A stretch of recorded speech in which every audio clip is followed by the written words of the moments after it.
et à tous.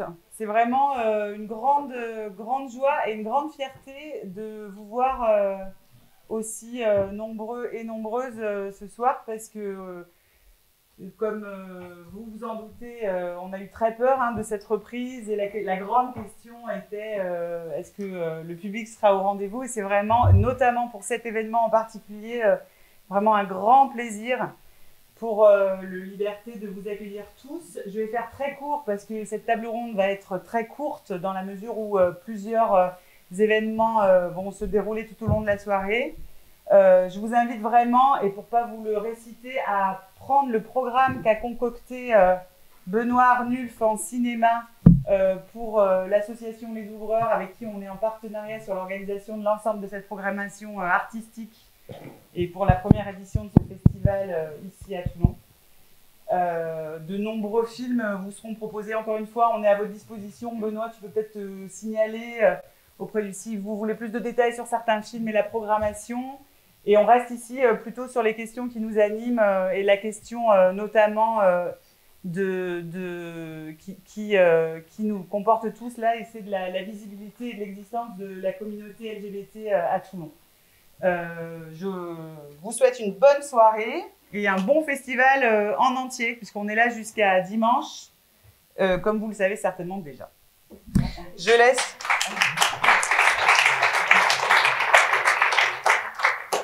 tout de suite la parole à Johanna Barras de la DILCRA. Elle est déléguée adjointe à la DILCRA, donc je vous laisse faire le déroulé. Voilà. À tout à l'heure. Merci beaucoup. Bonsoir à tous. Moi aussi, je suis extrêmement heureuse. Micro ? Moi aussi, je suis extrêmement heureuse d'être là ce soir pour l'ouverture de cette soirée qui, manifestement, et à l'instar de toute cette semaine, s'annonce extrêmement riche par sa programmation, par les thèmes évidemment qui sont abordés, mais aussi par les formats qui sont retenus, table ronde, spectacle vivant, film cinématographique, tout ça s'annonce extrêmement intéressante. Alors si j'ai l'honneur de vous dire quelques mots ce soir, c'est parce que je suis donc représentante ici ce soir de la délégation interministérielle à la lutte contre le racisme, l'antisémitisme et la haine anti-LGBT.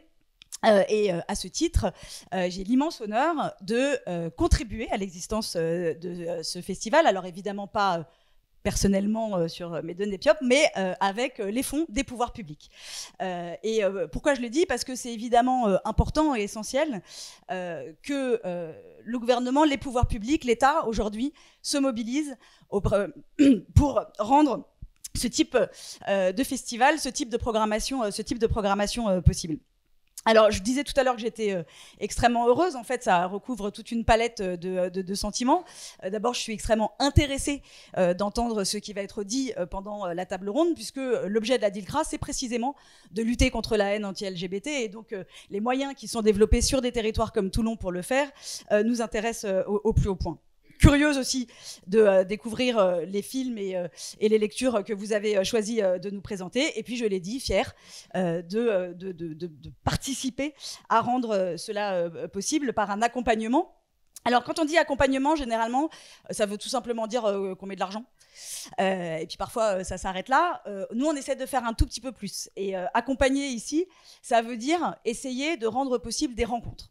Et la première de ces rencontres, c'est évidemment la rencontre entre le Théâtre Liberté et les Ouvreurs, qui sont tous les deux des partenaires importants de longue date de la DILCRA, que nous avons soutenu à la fois pour des festivals de cinéma, mais aussi pour des interventions en milieu scolaire, pour un travail avec des jeunes qui a permis au Théâtre Liberté de remporter le prix Ilan Halimi que nous soutenons par ailleurs.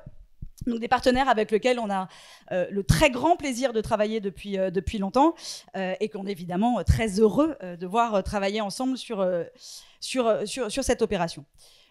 Rencontre aussi qui est la rencontre que seule la culture peut permettre évidemment avec le public.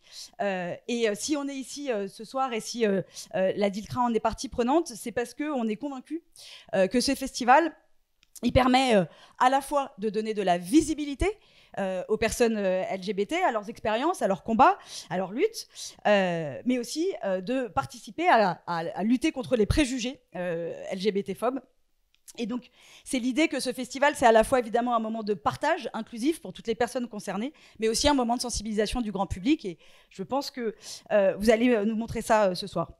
Alors, je sais évidemment à quel point, à la fois, le monde de la culture a souffert ces derniers temps, et souffre encore d'ailleurs de la situation pandémique. Vous voir tous avec des masques en face, c'est particulier.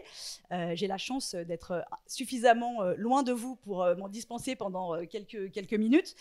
Et puis, je sais aussi à quel point la situation attise les haines, les préjugés, les replis, et que c'est un moment compliqué à passer. Et donc ce festival, on l'espère et on en est même certain, c'est peut-être pas encore le bout du chemin, mais c'est, j'en suis encore une fois convaincue, au moins le début du chemin. Et qui se conclura, et ça aussi c'est quelque chose dont on est très heureux, par cette marche des fiertés, la première à Toulon, je crois, qui elle aussi sera un moment très important de visibilité, d'engagement, mais aussi un moment festif. Et donc je n'en dis pas plus et je vous souhaite à tous une excellente soirée et un excellent festival.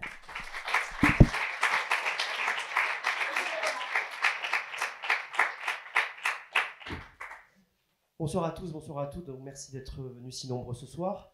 Alors c'est une première à Toulon, une première sur cette thématique avec une si grande visibilité. Il se passe vraiment quelque chose d'intéressant à Toulon et cette table ronde nous donne l'occasion d'en parler, de voir comment ce mouvement s'est construit et surtout d'ouvrir les perspectives. Donc j'appelle autour de cette table nos intervenants.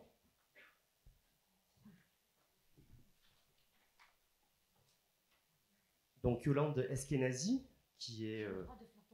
oui, qui représente le défenseur des droits. Donc ensuite Virginie Chiaberge, venez vous asseoir s'il vous plaît. Virginie Chiaberge représente l'éducation nationale, elle nous en dira plus tout à l'heure. Yvan Clermont, qui est le représentant, un des porte-parole du collectif d'organisation de la Marche des Fiertés. Et Aline Estragon, voilà, qui est la coordinatrice du planning familial varois et à ce titre coordinatrice du réseau LGBTQIA+ du Var. Nous en parlerons plus longuement tout à l'heure. Alors nous allons commencer avec Yolande. Vous représentez donc le défenseur des droits en tant que chef de pôle régional. C'est une autorité indépendante qui intervient pour le respect des droits et des libertés dans des domaines très variés qui vont de l'enfance au service public, en passant donc par la lutte contre les discriminations et la promotion de l'égalité. Alors, à votre niveau, comment pouvez-vous intervenir auprès du public LGBT+.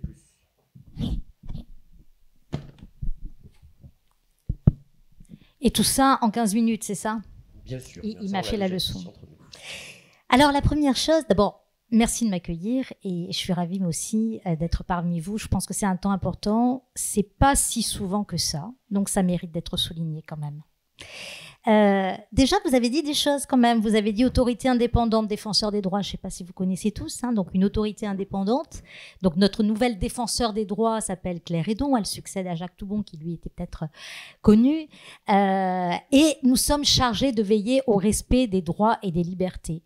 Très rapidement, en fait, vous avez un peu égrené nos domaines de compétences. Si on pense être lésé par le fonctionnement des services publics, si on pense être victime de discrimination, si on croit que le droit des enfants est bafoué, que leur intérêt supérieur n'est pas pris en compte.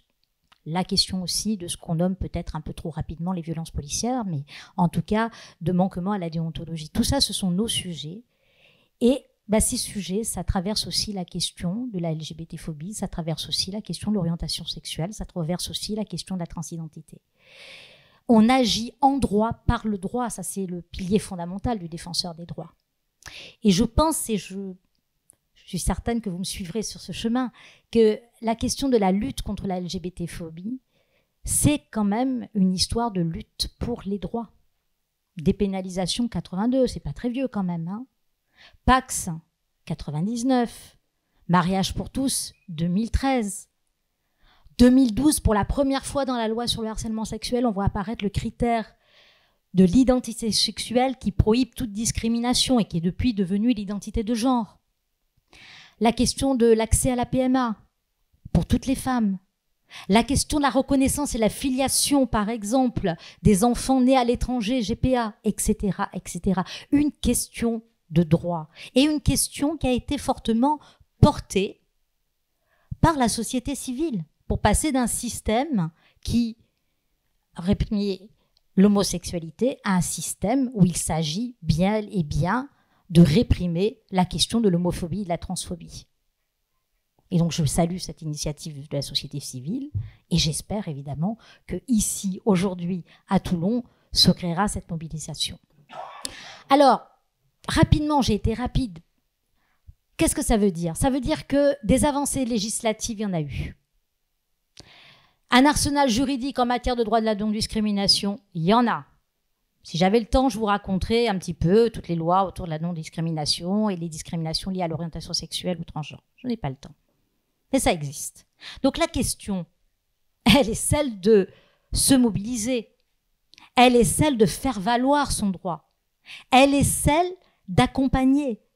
Elle est celle d'aller plus loin dans une société qui reste encore, parfois, enfermée dans des préjugés et des représentations. Eh ben, c'est un peu le rôle du défenseur des droits quand même, hein, de faire ça. D'accompagner, de mobiliser et d'aider les personnes à faire valoir leurs droits. On a des pouvoirs d'enquête importants. On peut se faire communiquer tout document qui nous semble utile. On peut faire des vérifications sur place, des auditions. Bref, pour quelque chose qui est quand même une administration, c'est un peu un ovni juridique. On a des moyens d'action qui sont gradués. Il faut toujours laisser la place au dialogue et au règlement amiable. Mais s'il faut présenter des observations devant des juridictions, on peut le faire. S'il faut faire des recommandations, on peut le faire. Y compris au niveau des pouvoirs publics.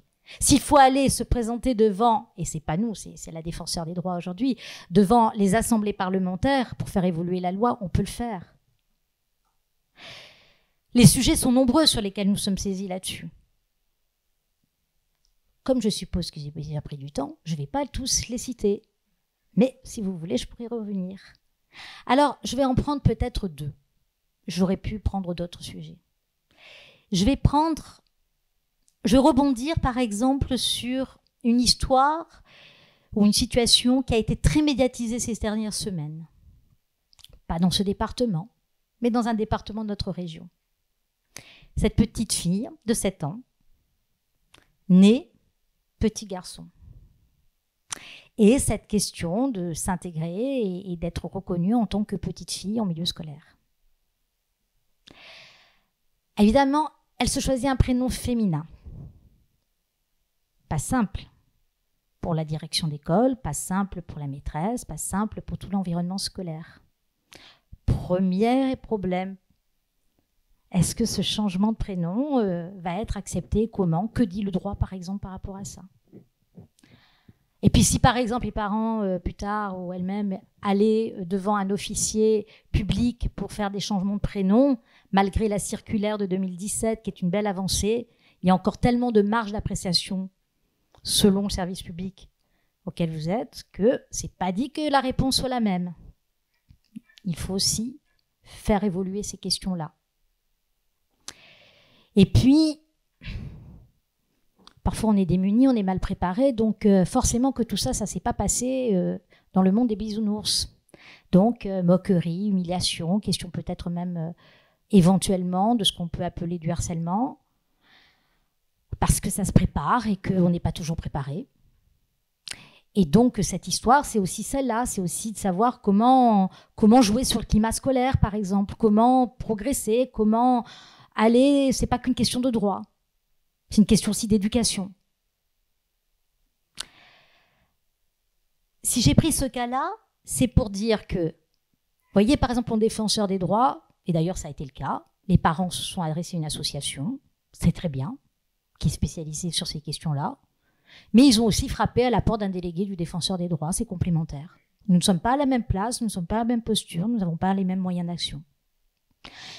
Et c'est pas une histoire, c'est plein d'histoires qui nous remontent. Et le fait qu'on ait comme ça à la fois des saisines individuelles où on est dans le traitement individuel des situations, et chaque situation en droit, elle est particulière. Elle est au cas par cas, et parfois on y arrive, parfois on n'y arrive pas. Mais le fait d'être saisi comme ça, de sujets liés à l'orientation sexuelle, de sujets liés à la transidentité. Et ben, ça fait que, par exemple, très dernièrement, on a publié ce qu'on appelle une décision cadre, faisant le point sur toutes les difficultés, elles sont nombreuses, dans l'emploi, dans l'accès aux biens et services, dans la santé, dans l'éducation, dans les droits sexuels, etc., etc. Vous irez voir 2020-136, une décision cadre sur ces questions de transidentité. Et le directeur, j'en reviens à mon cas, le directeur académique, bah, il s'est appuyé sur cette recommandation. Et là, au niveau du changement de prénom, il est allé dans le sens des parents. Parce qu'on produit ce qu'on appelle un droit souple aux défenseurs des droits. Parce que le fait de faire des recommandations, c'est aussi faire bouger des lignes au-delà de la situation pour laquelle on est saisi. Et donc, c'est un moyen d'action important. Mais tout à l'heure, je parlais de climat scolaire, je parlais de harcèlement, je parlais de préparation. Nous agissons au droit, mais nous sommes là aussi pour promouvoir ces droits. Nous travaillons avec un comité d'entente réunissant des associations en matière d'orientation sexuelle, de transgenre, etc., pour entendre ce qu'il y a à nous dire. Et nous le portons après. J'ai mis à disposition des petits dépliants. Vous voyez, tout ça, c'est pas du droit. C'est comment faire bouger les lignes. Et comment faire bouger les lignes, c'est aussi, comme je le disais tout à l'heure, du dialogue, c'est aussi faire évoluer les mentalités, c'est aussi des études, des rapports, des outils. Parce que moi, je ne stigmatise pas ce qui s'est passé pour les équipes éducatives dans l'école dont je parlais. Je pense que des représentations, des préjugés, nous en avons tous. Je pense aussi qu'il y a un besoin d'accompagnement sur ces questions. C'est pas « Oh, vous n'avez pas bien fait, il fallait pas ». Non, c'est comment on fait, et comment on fait ensemble, et donc agir en droit, agir en promotion. Je vais prendre un autre cas, après j'arrête. Ah, j'ai encore du temps. Ah ben vous voyez, je suis plus rapide qu'on le croit. Je vais prendre une situation de discrimination dans l'emploi. J'ai presque eu envie de dire, je vais prendre une situation classique de discrimination dans l'emploi. Vous avez fait une étude avec la Fondation Jean Jaurès. Une personne sur 3 se déclare avoir été discriminée dans le cours de sa vie. 1 sur 2 avoir subi des agressions ou des propos homophobes. Je pourrais aussi parler d'une autre étude au niveau européen faite sur une très grande échelle qui dit qu'en France, c'est à peu près 20% de personnes qui se disent avoir, je dis se disent parce que là, entre le droit et la perception, c'est pas forcément la même chose, hein, mais qui témoignent d'une perception de discrimination dans leur emploi en lien avec l'orientation sexuelle ou les questions de transidentité. C'est pour ça que je dis peut-être, malheureusement, un cas d'école sur les discriminations à l'emploi. Alors, regardons ce qui est arrivé à Alain. Alain, cadre de haut niveau, dans une banque, excellent résultat. Un jour, c'est le coming out. Et le lendemain, façon de caricaturer les choses quand même, c'est des courriels qui commencent à être adressés à Alain, de la part de son supérieur, de la part de ses collègues. On peut tous être discriminés, on peut tous être discriminants. Avec des courriels à connotation sexuelle, des moqueries, des humiliations. En droit, ça peut s'appeler du harcèlement moral discriminatoire ou du harcèlement discriminatoire, tout agissement portant atteinte à la dignité de la personne ou créant un environnement dégradant ou hostile. Loi du 27 mai 2008. Et puis, quand on commence à regarder de plus près son évolution de carrière, on se rend compte que elle n'est pas tout à fait la même que d'autres collègues qui occupent non pas un poste similaire, c'est d'ailleurs non pas le même poste, mais un poste comparable. Et ça, là, ça s'appelle une discrimination, une différence de traitement en lien avec un critère prohibé comme l'orientation sexuelle, qui fait que, par exemple, vous avez une entrave dans votre déroulement de carrière. Et je vous ai dit que le défenseur des droits, il avait des pouvoirs. Qu'on pouvait, par exemple, se faire communiquer tout document qui nous semblait utile, tous les contrats de travail, la photographie de l'emploi et de la structure d'emploi dans l'entreprise, faire des reconstitutions de carrière. C'est ce que nous avons fait pour Alain. Et donc, en dehors de la question du climat ou du harcèlement, on s'est rendu compte que oui, que oui, sa prime fixe, elle n'avait pas évolué de la même façon que les autres. Ça, c'est une discrimination. Et que la prime variable, elle avait été supprimée complètement. Et alors qu'on ne donnait pas de justification. Vous savez, en droit, tout se justifie, tout se prouve. Hein, sinon, après, c'est de l'allégation. Et donc, Alain, il a décidé de porter l'affaire en justice. C'est pas le défenseur des droits qui va aller en justice, hein, pour la personne. On ne s'este pas en justice.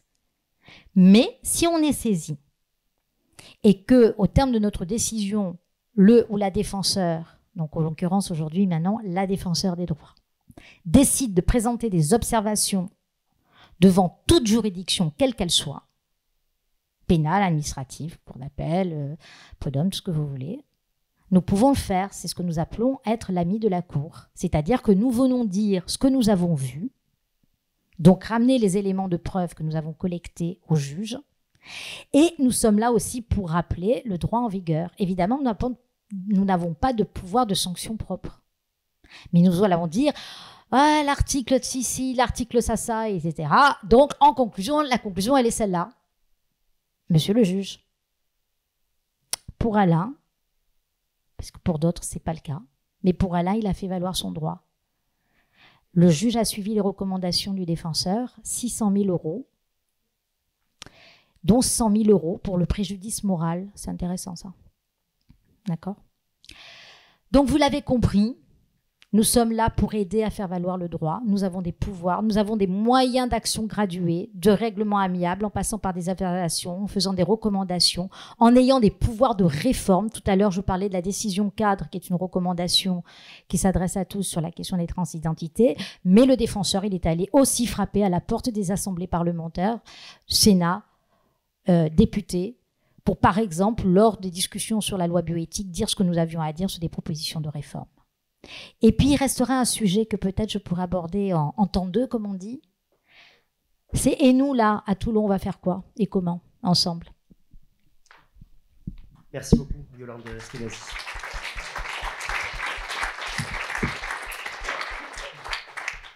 Alors, Virginie Chaberge. Bonjour. Bonjour. Vous êtes professeur d'art plastique dans le secondaire, en collège aujourd'hui, je crois. Collège jusqu'à l'année dernière, lycée cette année. Et vous êtes à l'origine du projet Over the Rainbow. C'est exact. Alors, qu'est-ce qui a motivé votre engagement contre les discriminations à l'encontre des personnes LGBT? Alors, je peux vous raconter, moi aussi, une anecdote, une belle histoire. Enfin, une histoire qui commence bien, qui commence par un joli dessin simple qui dit un coming out, le coming out d'une jeune personne. Mais derrière ce beau dessin, il y a des larmes. Et ces larmes, très vite, je comprends qu'elles sont le fruit de harcèlement, de discrimination. Et ce harcèlement se passe non pas à la maison, mais se passe à l'école. Et des cas comme ça, alors celui-ci plus particulièrement, mais des jeunes qui viennent à la fin du cours dans votre classe, qui parlent avec vous et qui refusent d'aller en cours, qui refusent d'aller en cours de récréation, eh bien, ce sont autant d'exemples de personnes discriminées en raison justement du genre ou de l'orientation sexuelle. Alors, je suis prof d'art plastique, je me pose des questions, je suis dans l'école de la confiance, j'ai une mission d'éducation. Que puis-je faire? Et je décide, alors j'étais déjà investie sur le terrain dans l'éducation artistique et culturelle, et je fais une proposition. Je fais une proposition aux équipes qui sont dans mon établissement, je fais une proposition évidemment à mon chef d'établissement, et là moi aussi je fais un coming out, parce que parler de ces questions dans l'éducation nationale, c'est pas toujours simple. On prend un risque, on a l'impression de sauter dans le vide. Fort heureusement, très bel accueil de ce projet Over the Rainbow que je vais vous expliquer en quelques minutes. Je crois qu'on n'a pas beaucoup de temps au départ, mais on pourra en parler un peu plus longtemps après. Et le projet Over the Rainbow voit le jour. Donc c'est un projet d'éducation artistique et culturelle contre les discriminations envers les personnes LGBTQI+. Donc en quoi ça consiste? Eh bien, sur le terrain, nous formons des équipes. Et le projet se déroule selon quatre phases, 4 étapes, avec tout d'abord la sensibilisation. Quand je parle de sensibilisation, pas seulement à l'attention des élèves, car les violences, il ne faut pas croire qu'elles viennent seulement des élèves. Je fais partie de l'éducation nationale, je suis pas là pour tirer sur mes collègues ni sur ma hiérarchie, mais je sais qu'il y a des maladresses. J'en ai sans doute fait moi aussi, fait moi aussi. Mais ça s'apprend. On peut apprendre le bon vocabulaire, la bonne posture, comment agir. en justement respectant les droits humains.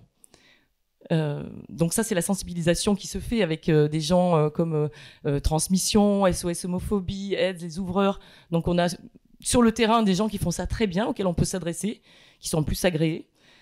Ensuite, on passe à l'étape de la pratique artistique. Et là, on rejoint tout à fait ce qui se passe cette semaine dans le festival de Liberté plus In and Out, puisque je pense qu'effectivement, le vecteur qui est l'art, alors l'art sous toutes ses formes, hein, ça peut être de la vidéo, de la danse, de la photographie, est un vecteur universel qui permet de passer des messages d'inclusion et de diversité. Hein, je crois que c'est vraiment, finalement, ce discours ressemble beaucoup à ce qui se passe à l'intérieur de l'art. Et donc, les élèves le comprennent très bien. Et ensuite, ils médiatisent, ils sont aussi force de proposition, ils communiquent sur leurs projets, ils présentent à d'autres élèves leur production. Et ça leur permet de se rendre compte des parcours de leurs camarades, parfois. Alors, tout ça, bien sûr, reste, comment dire, on garde beaucoup de distance, on n'essaie pas de parler d'une personne en particulier, hein, mais évidemment, tout le monde, tous les élèves comprennent bien que lorsqu'il y a un problème dans une classe, avec un élève, on est tous responsables. Tous et toutes responsables.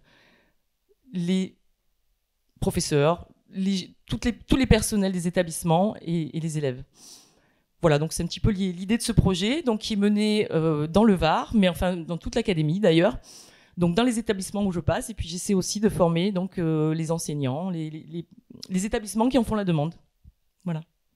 Et c'est la DAC qui me missionne depuis 3 ans pour mener ce projet. Voilà. Merci. Alors, Ivan Clermont.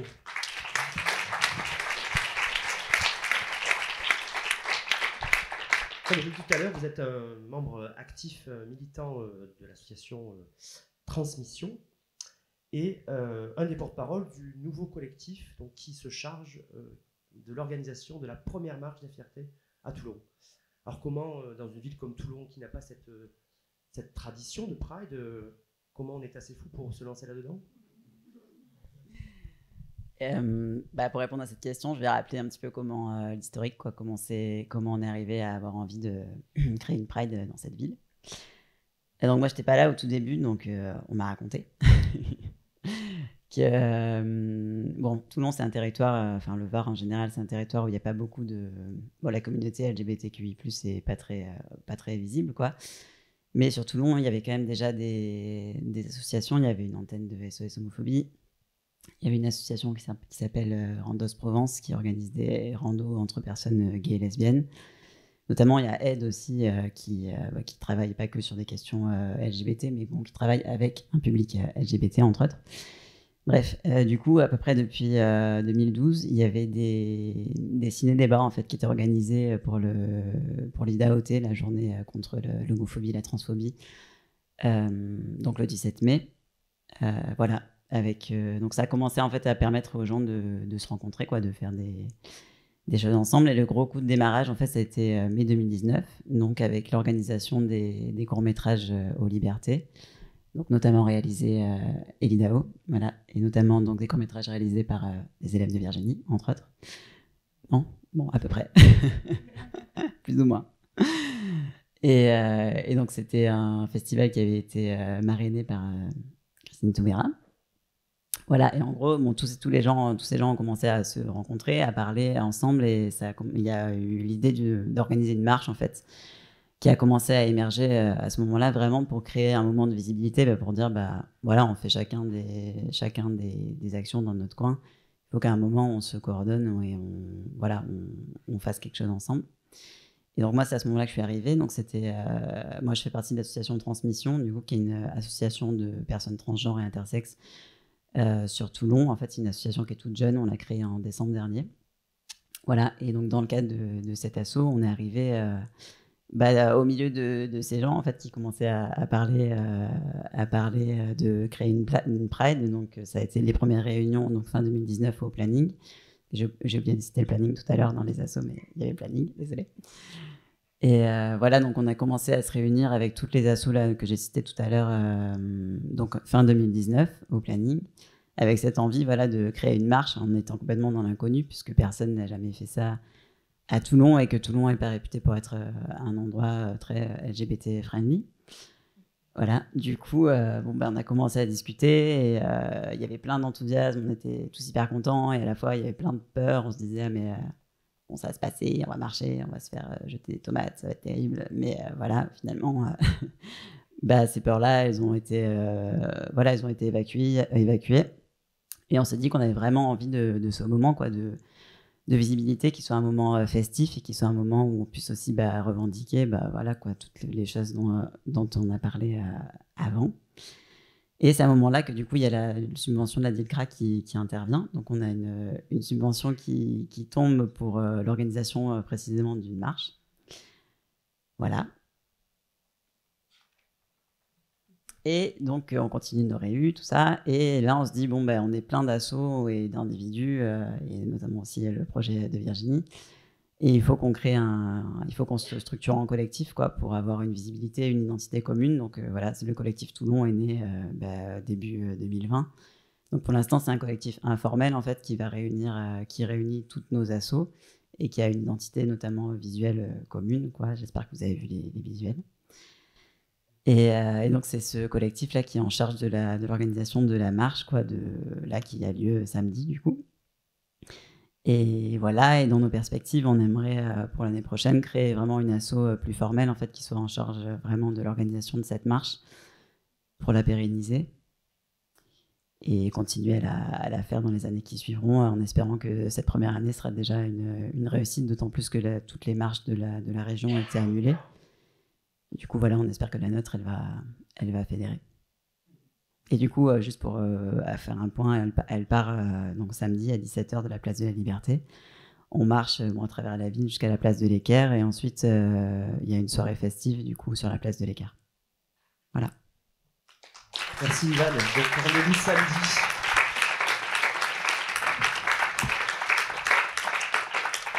Alors Aline Estragon, donc vous êtes la coordinatrice, comme je le disais tout à l'heure, du mouvement du planning familial varois, qui a eu la charge de coordonner un réseau, lui aussi nouveau, mais un réseau qui est plus large que le collectif, qui a d'autres missions, un réseau LGBTQIA+, du Var. Alors pouvez-vous succinctement nous raconter, nous parler de ce réseau de son origine et de son objectif et de ses actions, bien sûr. Oui, bonsoir. Le planning familial a une devise, c'est liberté, égalité, sexualité. Et nous avons été mandatés par l'État pour donc créer dès novembre 2019 un réseau LGBTQIA+, varois sur le territoire.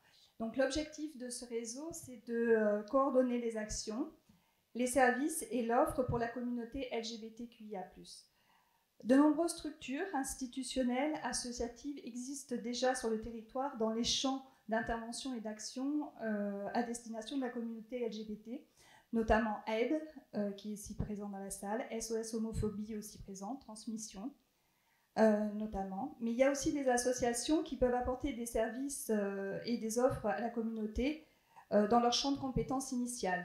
Et donc nous travaillons avec le CIDFF qui est aussi présent, qui est donc le Centre d'information des droits des femmes, l'association aussi d'aide aux victimes du Var, la VIV, donc ça c'est pour le soutien juridique, le soutien sanitaire avec le CEGID, qui est le centre de dépistage des IST anonymes et gratuits à l'hôpital Saint-Mus.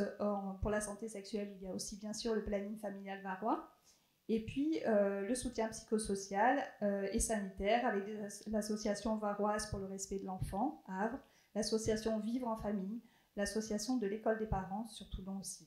Alors, on est beaucoup d'acteurs, je n'ai pas cité tout le monde, il y a aussi la FOL, la Fédération des œuvres laïques, la Ligue varoise de prévention, l'association de prévention et d'aide à l'insertion, l'association Axis, qui par ailleurs coordonne le réseau du REHAB, qui est un réseau d'aide et d'appui à la parentalité. Donc on est de nombreux acteurs à avoir été très intéressés par la création de ce réseau et à avoir travaillé sur les objectifs qu'on voulait mettre en place. Donc ce réseau permet à ces différentes structures de se connaître, d'échanger, d'être en mesure de proposer une véritable offre concertée sur le territoire et de repérer les besoins spécifiques qui ne seraient pas couverts par les partenaires du réseau.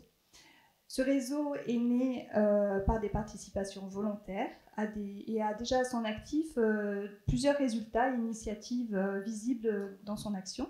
Le planning familial varois a mis en place une permanence d'écoute tous les vendredis de midi à 16h pour les personnes afin qu'elles soient accompagnées. Donc ce sont des entretiens menés par une conseillère conjugale et familiale et les personnes sont accompagnées dans leur vie relationnelle, affective et sexuelle, quelle que soit leur orientation sexuelle ou leur identité de genre. Et c'est aussi une permanence d'orientation, puisqu'étant coordinateur du réseau, on a quand même une bonne connaissance des partenaires et on peut faire des orientations très ciblées en fonction de la demande. Il nous est apparu absolument indispensable de mettre en place des formations des professionnels à l'ensemble des partenaires du réseau pour accueillir au mieux la communauté, d'en comprendre les enjeux et les besoins, afin d'être en mesure d'y répondre très concrètement. Donc on a commencé avec samedi dernier une formation au planning où on a invité l'association Transat qui est aussi dans la salle. Lee Ferrero est aussi là, il est venu. Et il a co-animé la formation avec l'association Transmission pour des professionnels. Cette formation est extraordinaire. On renouvelle le 14 novembre avec le Liberté qui nous propose ses locaux, puisqu'on a beaucoup de demandes de formation de tout type. Hein. C'est autant des enseignants que des infirmières scolaires, que des personnels du CMP, que des psychologues. Ce serait intéressant que les financeurs soient présents aussi. Je les invite à venir aussi le 14 novembre à la formation qui aura lieu. Et enfin, le travail de réseau. Alors, c'est vrai que les ramifications sont nombreuses. Ce que tu as expliqué, Ivan, dans l'historique est tout à fait vrai. Mais c'est vrai que le fait de s'être tous mis autour de la table a permis quand même aussi la création de ce collectif Fierté Toulon. Donc, de faire émerger des initiatives plus structurées que ce qu'on faisait avant depuis effectivement quelques années avec Aide et SOS Homophobie dans la présentation des films, etc. Là, le fait d'être réunis tous autour de la table au planning familial varois, ça a permis l'émergence du collectif Fierté Toulon, que Ivan vient de présenter. Donc je tiens absolument à remercier les services décentralisés de l'État d'avoir soutenu financièrement la mise en place de ce réseau. Maintenant, nous souhaitons absolument poursuivre ce travail et donc nous appelons les pouvoirs publics à appuyer nos initiatives.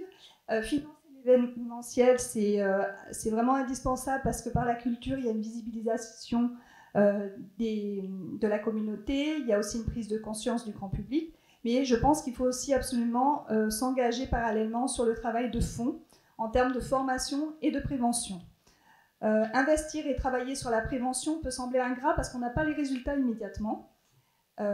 C'est pas très visible, mais ça permet vraiment, c'est ce travail de prévention et de formation qui permet aux personnes de vivre de façon libre, autonome et responsable, avec une diminution des troubles des comportements, des risques suicidaires, une diminution des conduites à risque, une diminution donc des comorbidités, et donc des économies en termes de santé publique sur le long terme, puisque qui dit meilleur accès à la santé, dit meilleur accès à l'emploi, meilleur accès à l'éducation et meilleur accès à la culture.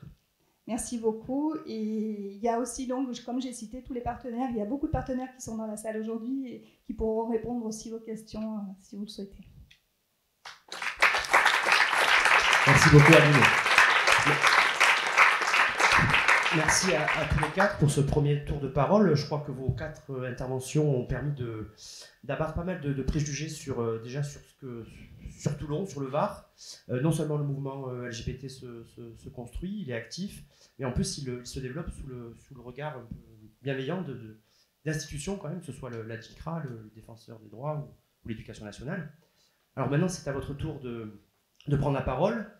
On a un petit quart d'heure pour vos témoignages, vos réactions, vos questions. Allez-y. La parole est libre. Et il faut toujours un premier pour commencer. Eddie Ferrero, ça ne m'étonne pas de toi. Je vais me lever parce que comme ça on entendra mieux. Déjà, merci d'avoir un micro. Ah, super. Merci.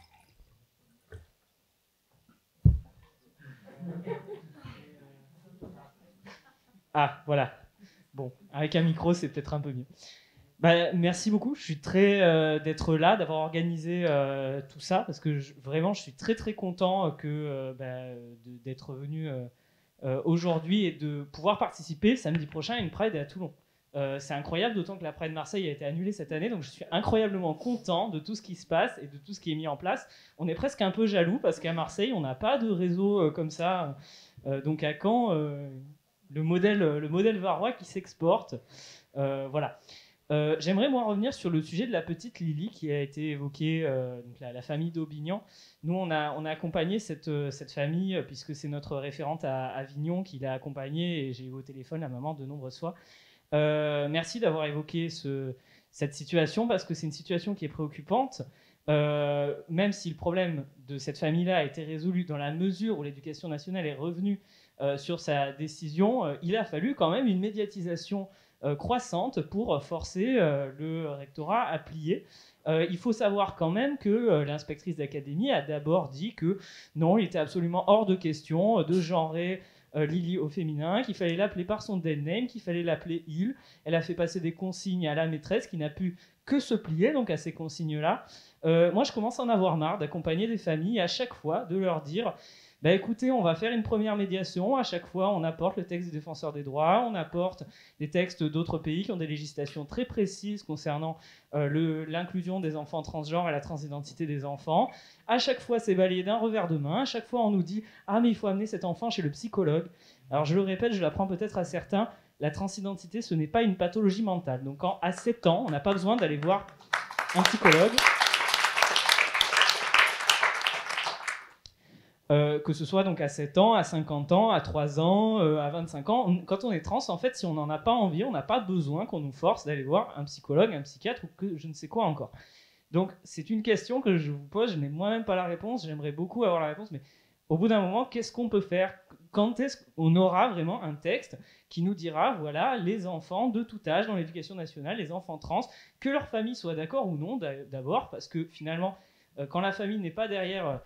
les enfants, c'est une violence aussi que l'école les mégenre, peut-être encore plus, vu qu'il n'y a pas le soutien de la famille. Quand est-ce qu'on aura quelque chose qui protégera, qui pourra nous aider en fait à faire respecter les droits des enfants transgenres à l'école? D'autant qu'un premier pas semble avoir été franchi avec ce vademecum contre les LGBTI-phobie qui vaut pour le collège et le lycée et qui dit explicitement que mégenrer une personne trans, donc l'appeler par les mauvais pronoms, est une violence transphobe. Pourquoi est-ce qu'on a encore des enseignants, des inspecteurs, des directeurs de l'inspection qui se permettent comme ça de balayer d'un revers de main le vademecum contre la LGBTI-phobie et de dire bah non, l'enfant a 3 ans, il ne sait pas ce qu'il veut, il est trop jeune. Non. Un enfant qui dit ça, il sait parfaitement ce qu'il veut, il n'y a pas besoin d'une expertise psychologique, et que ce soit un enfant de 12 ans ou un enfant de 7 ans, c'est absolument pareil. Si c'est une violence transphobe, c'est une violence transphobe. Donc, comment est-ce que vous expliquez cette situation et est-ce que vous avez des pistes d'action? Parce que moi, à part la médiatisation, j'avais rien à proposer à cette famille, et c'est lourd pour les familles de médiatiser quelque chose d'aussi intime, d'aussi pour l'enfant, c'est pas anodin d'imposer ça. Voilà. Merci. On prend encore 2 ou 3 interventions et puis on passera à la tribune. On peut. Tu voulais dire quelque chose? Je voulais dire que sur ces questions-là, jeudi soir, le film documentaire de Petite Fille de Célestin Lichit, en présence de Célestin Lichit, retrace l'histoire. Je vais y arriver. Retrace, c'est un film documentaire qui va retracer l'histoire d'une petite fille qui ressemble, je crois, qui a vécu une histoire qui peut ressembler à celle de Lily. Et je le dis parce que ça donne aussi un éclairage sur ces questions-là, et que c'est une façon aussi de... Alors on parle de médiatisation, mais c'est aussi une façon d'aller sur cette question-là de façon un peu plus longue. Super. Jeudi soir à 19h30 au Royal. Une autre question? Un témoignage peut-être? Oui.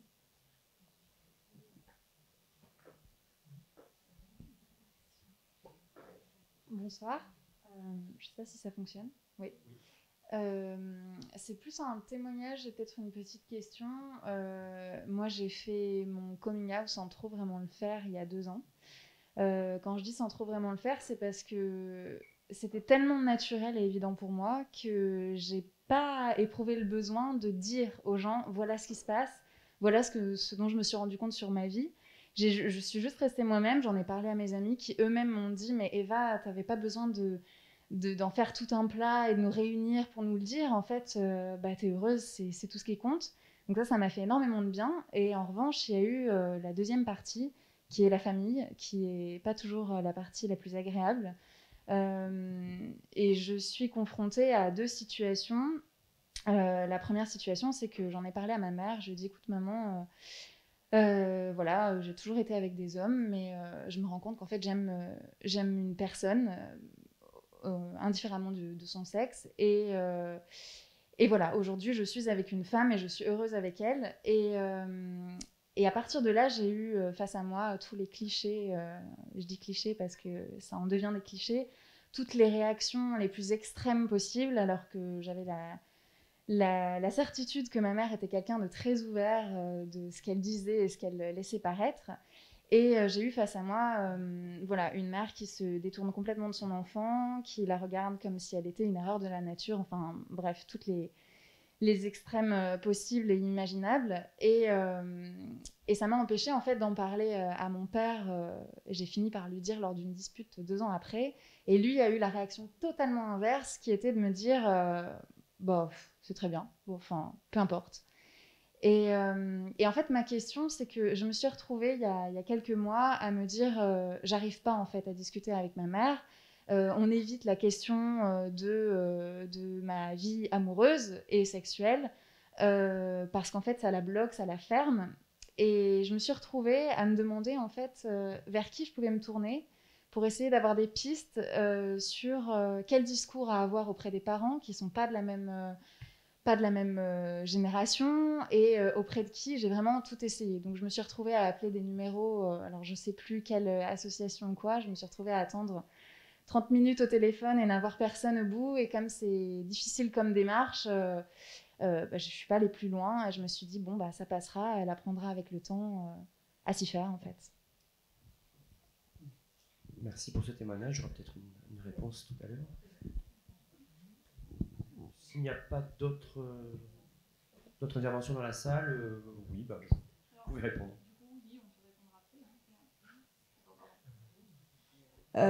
Au planning, vous pouvez venir au planning.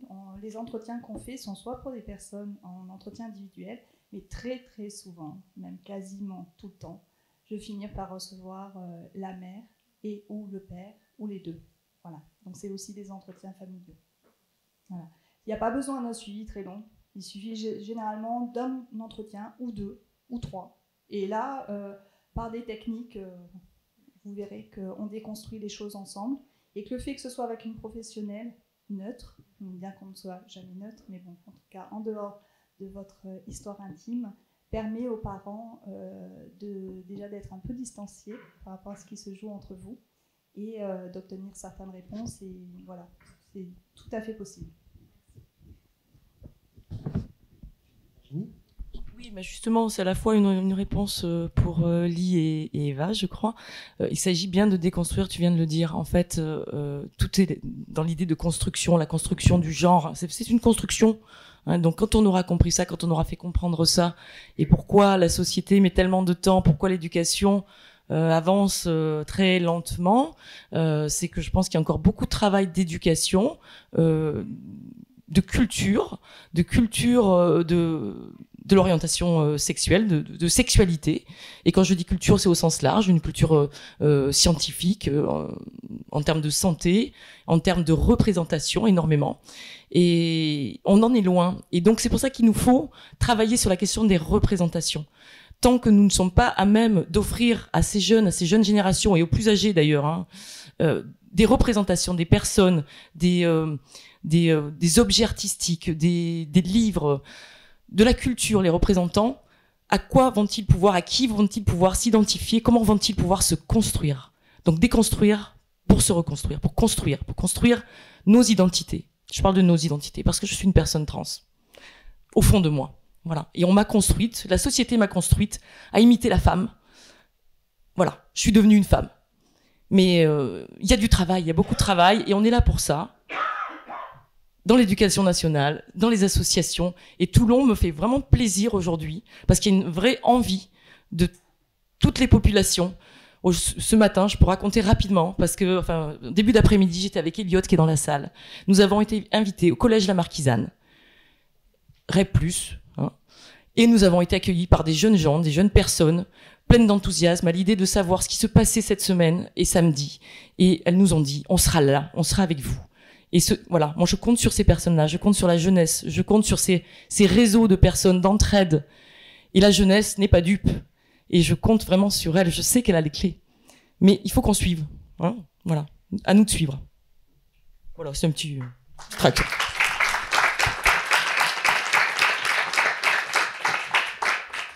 Benoît Arnulf. Et c'est plus une réaction globale dans la mesure où je suis un témoin privilégié de ce qui s'est passé sur Toulon depuis 1 an et demi et de ce qui vient de vous être présenté pour y avoir participé et pour avoir vu les choses se structurer. Et finalement, ça répond un peu aux deux prises de parole. Déjà de manière assez amusée, cette idée de dire que Marseille nous regarde avec envie, vous avouerez qu'en moi qui suis niçois, je savoure. Mais pour le coup, je pense que la réponse dans les deux cas, c'est de dire que on avancera peut-être très doucement, parce que évidemment, sur des temporalités individuelles, ça va être doucement. Sur des souffrances individuelles, sur des absences de réponse, ça va être compliqué. Il y a des professionnels qui sont là et qui peuvent répondre, mais des fois, on peut ne pas trouver les réponses tout de suite. Mais une chose qui est sûre, c'est que l'expérience fait que le collectif qui a été créé, mais l'esprit collectif qu'on a créé, c'est ce qui nous permet d'avancer. Et c'est ce qui nous permet d'avancer et au moins de ne pas se retrouver seul, de se retourner vers des individus qui sont là et qui peuvent nous aider, qui peuvent nous accompagner, qui peuvent être un soutien, une réponse. Ça paraît stupide, mais finalement, quand on est seul, bah, ça permet aussi de se rendre compte que, eh bien, justement, on peut avoir des réponses à des solutions. Et moi, j'y crois vraiment beaucoup. Venant de Nice, où c'est très structuré, avec un centre LGBT, avec beaucoup d'associations, voyons aussi ce qui peut se passer sur Marseille, où vous êtes aussi très active et très actif, beaucoup d'associations, mais chacun dans son milieu. Mais pensons Toulon, puis pensons aussi Var, et puis pensons aussi PACA, et puis trouvons les moyens effectivement de nous nourrir les uns les autres. Et effectivement, une Pride à Toulon. Moi, quand je suis arrivé, il y avait une énorme envie et une énorme crainte, ce que tu disais, Ivan, et je pense que maintenant, la Pride, elle est là, elle a lieu. D'entendre dire qu'on est la seule Pride de PACA à avoir lieu, c'est une grande fierté, au-delà de la fierté de le faire ici. Et je pense que ici, là, ce soir, moi, j'ai le souvenir du 13 mai d'il y a 2 ans, effectivement, dans cette salle, face à Christiane Taubira, où on s'est tous retrouvés et où on a dit, ben voilà, là, vraiment, il y a un truc à faire, où ça s'est posé. Ici, maintenant, il est en train de se créer autre chose. Et puis, ben, on aura sûrement un rendez-vous dans 6 mois, et dans 1 an, et dans 2 ans. Et vous allez voir que ça va faire fondamentalement bouger les choses dans votre ville, qui en a besoin, semble-t-il, hein, de ce que l'on dit, elle en a besoin. Et par ailleurs, l'idée de bouger les lignes, c'est pour ça que samedi, il faut qu'on soit très nombreuses et nombreux, y compris sur des gens qui vont se dire « la marche des fiertés, ça ne me concerne pas ». Ben, si ça vous concerne, si vous êtes toulonnaise, toulonnais, si vous avez envie de mettre dans l'espace public l'idée que l'ouverture à l'autre, dans les différences, l'acceptation de l'autre, malgré les différences, c'est à Toulon comme ailleurs effectivement une nécessité, ça permettra aussi d'aborder, on va dire, la question de manière concrète auprès des gens qui vont nous faciliter la tâche, les institutions. Il y a des institutions publiques nationales qui sont là et qui ont compris déjà depuis longtemps, et on les en remercie, que ce travail devait être fait. Peut-être qu'il y en a d'autres qui ont encore un petit peu de chemin et de cheminement. Samedi, cette semaine, ce qui a été fait avant et ce qu'on va faire après, ça va sûrement les y aider, et vous allez voir qu'au bout du compte, tout s'assouplira. Merci Benoît. Donc on revient autour de cette table, et comme vient de le faire finalement Benoît, je vous propose de vous projeter à la fin de la semaine, après le succès de ce festival, de cette marche. Qu'est-ce qu'on fait à Toulon, dans le Var? Est-ce qu'on va sonner aux portes des collectivités territoriales, puisque c'est un peu ça le message? Voilà. Et qu'est-ce qu'on fait en tant que défenseur des droits, par exemple?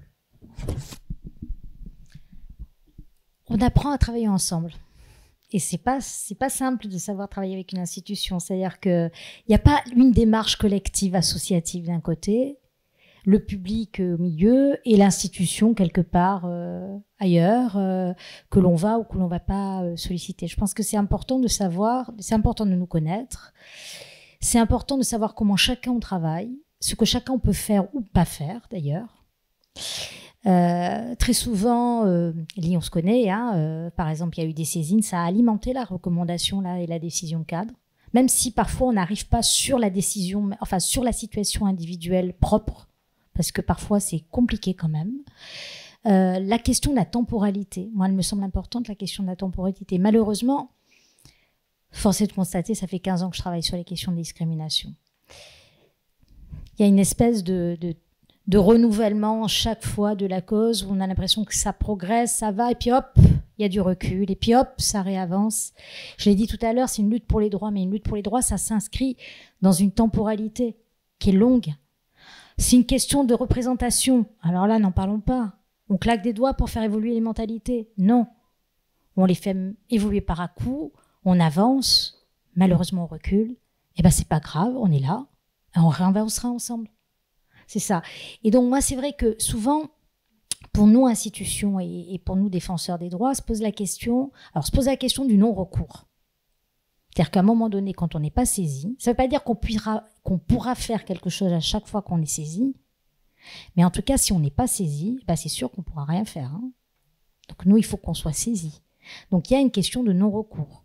En matière de discrimination, c'est effroyable. Hein. 80% des personnes qui se disent discriminées, quel que soit le critère, quand on leur demande qu'avez-vous fait, la réponse c'est rien. Pour les raisons aussi dont on a parlé, c'est-à-dire c'est de l'intime, c'est douloureux, c'est pas facile, ça renvoie à soi le regard de l'autre, enfin c'est compliqué, enfin bon, il y a mille et une choses, on connaît pas bien, ça, voilà. Donc ça, le non-recours et combattre ensemble le non-recours et donc s'articuler, c'est-à-dire savoir à quel moment, par exemple, pour un collectif comme le vôtre, et moi je suis très attentive à ça et très intéressée. Parce que je pense qu'à un moment donné, il faut qu'on s'assied autour de la table et on sera pas là tout le temps, on peut pas d'ailleurs, on sera pas présent tout le temps, mais on a des délégués ici dans le Var. On a 9 délégués varois. Moi-même, je connais quand même un peu ces questions-là. Donc, à un moment donné, avoir un temps d'échange en se disant comment on va le travailler ensemble dans les stratégies d'orientation et de réorientation. Nous, on n'intervient pas dans la sphère privée, par exemple, on peut pas faire d'accompagnement social. Donc, vraiment bien savoir la place de chacun, ça c'est aussi important. Et puis, on se décourage pas, hein. Et on voit pas l'institution comme quelque chose un peu éthéré, un peu parisienne. Et c'est vrai qu'à des moments, je regrette parce que des moments, on est saisi un peu trop tard. Et donc, on arrive, c'est un peu compliqué pour accompagner. Merci. Virginie, si vous voulez ajouter quelque chose. Oui, un peu trop tard, c'est parce que c'est compliqué de parler. Et je pense à toutes les maltraitances, je pense aux maltraitances médicales que subissent les personnes trans. On n'est pas à même, peut-être parfois, de dire les choses, parce qu'il y a la sacro-sainte pression, enfin, la position du médecin, qui nous met parfois en difficulté pour parler, justement. Et ça, c'est très compliqué. Il faut lutter contre cela aussi. Et je pense que Transmission est en train de faire quelque chose qui peut être intéressant sur ces questions. Hein. Ouais, je peux peut-être en parler juste rapidement. Nous, un des principaux problèmes vraiment qu'on a sur le territoire, c'est qu'on a vraiment pas, on a été incapable de trouver un seul endocrinologue qui nous prescrit les hormones, qui soit en fait d'accord pour nous suivre de manière bienveillante et compétente en fait. Du coup, pour l'instant, on a en fait, les gens viennent nous voir et nous disent, ils sont en détresse en fait. Ils veulent des hormones, ils veulent avoir accès à un endocrino et nous, on est en face, mais on n'a que des solutions de recours à envoyer à Marseille. Voilà, mais c'est extrêmement frustrant. On a quand même pris notre annuaire et passé des jours et des jours à appeler chaque endoc un par un dans tout le Var. On n'en a pas trouvé un seul avec qui on peut travailler, quoi. Donc cette question des médecins, elle est vraiment cruciale pour nous. Voilà. Donc si dans la salle vous avez des contacts, si vous êtes vous-même médecin. D'où ce que tu disais, Aline, la formation des professionnels. Alors nous on a 2 objectifs. Alors à très court terme, ça va être de vous saisir vos services. Alors pour une nouvelle situation qui vient d'arriver, d'une enfant placée, et qui est donc placée, c'est les éducatrices qui me l'amènent, et qui continue à mégenrer, qui continue à pas du tout comprendre, qui ne repousse tous les rendez-vous, etc. Donc ça, c'est tout nouveau. Jusqu'à présent, j'ai pas eu l'occasion.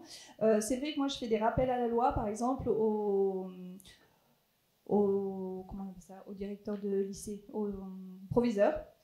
Ça m'est arrivé l'année dernière, ça a permis aux jeunes hommes d'être bien genrés et d'être accueillis et de ne pas passer par tout le protocole, infirmière scolaire, médecin, etc., pour avoir le prénom qu'ils choisissaient. Donc là, il suffit de reprendre la loi, d'écrire au chef d'établissement et de lui dire qu'on peut le former aussi s'il veut, parce qu'effectivement, il veut former ses équipes, donc être présent. Donc ça a des résultats plutôt rapides et enfin, pour le coup, là, efficaces à ce niveau-là. Mais pour... C'est en collège, le vadémécum pour le collège et le lycée permet tout de suite de plaquer un argument. Voilà, exactement. Mais en primaire, en maternelle, on est coincé. Exactement. On est mort. Ouais. Du coup, là, c'est effectivement cette petite qui arrive à 12 ans et qui en plus est placée, qui en plus a des problématiques pour être placée, qui sont familiales, etc. Donc là, c'est aussi un énorme travail de réseau que de rentrer en lien avec tous les professionnels qui l'entourent, l'assistante sociale, les psychologues, etc. Et à chaque fois que j'ai au téléphone, il me parle du prénom et moi-même, il m'embrouille alors que moi, je sais, puisque j'ai reçu cet enfant et qu'elle s'est présentée comme une fille, je leur dis, mais non, mais en fait...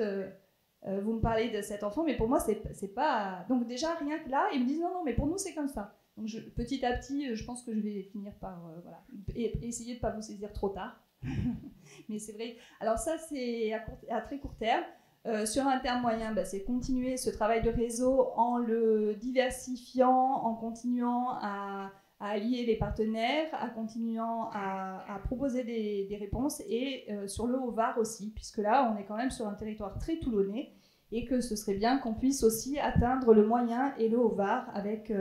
donc ça, c'est un long travail quand même de saisir tous les partenaires, de se faire connaître, de voir comment on peut travailler ensemble. C'est un gros travail de partenariat qui est très intéressant à mener et qu'il faut aussi toucher tout le Var, pas que Toulon. Et qui nécessitera des moyens.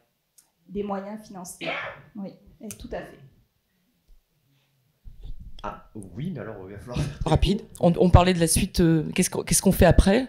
Le premier degré, très important. Mon fils m'en parlait encore ce matin, il me dit mais c'est déjà trop tard au collège. C'est dès le premier degré qu'il faut éduquer et les personnels et les enfants. Il faut pas avoir peur, hein. Oui. Ils comprennent. Et l'éducation à la sexualité, on a parlé de SOS homophobie. Le planning familial varois aussi fait de l'éducation à la sexualité, comme les ouvreurs, dans les établissements scolaires. Et je pense qu'on est tous complémentaires et qu'il y a vraiment besoin d'intervenir. La loi n'est absolument pas respectée, hein, la loi de 2001 qui permet d'avoir 3 séances d'éducation à la vie affective et sexuelle par tranche d'âge de la 6e à la terminale n'est pas respectée, puisque lorsqu'on demande aux jeunes s'ils en ont eu, c'est 1, voire 2 dans toute leur scolarité. Ils n'ont pas 3 par an. Merci, je vous propose de poursuivre les échanges peut-être en dehors de la salle. Pour ceux qui veulent aller voir le spectacle, je ne sais pas s'il reste des places. Il reste 4 places. D'accord. Donc vous pouvez continuer à alimenter la discussion. Merci à tout le monde, merci aux co-organisateurs, la Liberté, les ouvreurs, nos 4 intervenants. Petite auto-pub, vous trouverez le compte-rendu de cette table ronde ainsi que les comptes rendus des spectacles du Liberté dans le magazine culturel Zibeline. Voilà, je suis journaliste à ce magazine. Et il y a toute l'actualité culturelle de la région et tous les mois, une rubrique LGBT. Merci. Merci.